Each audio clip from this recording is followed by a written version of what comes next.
আমার আল্লাহ বলে, বান্দা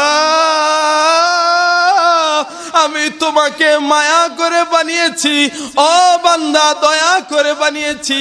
যেই মা তোমাকে 10 মাস 10 দিন গর্ভে ধারণ করেছে, ওই মার কলিজা ফেটে তুমি দুনিয়ার মধ্যে এসেছো। ও বান্দা তুমি বিবিকে পেয়ে, স্ত্রীকে পেয়ে, সন্তানকে পেয়ে ওই মাকে ভুলে গিয়েছো। আজকে মায়ের 50 বছর হয়ে গিয়েছে। মা এক ফোঁটা পানির জন্য কান্নাকাটি করে।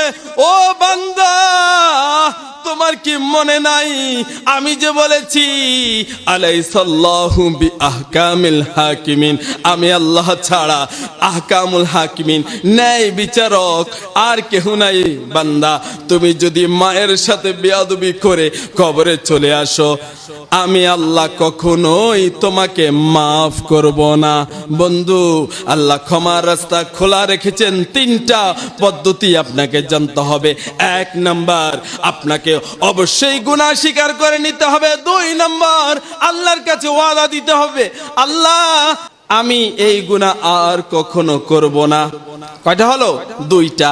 আল্লাহর সন্তুষ্টির জন্য আমি তওবা করে ফিরে আসলাম। কয়টা হলো? 3টা। তাহলে বোঝা গেল আমরা আল্লাহর হুকুম মান্য করার চেষ্টা করব।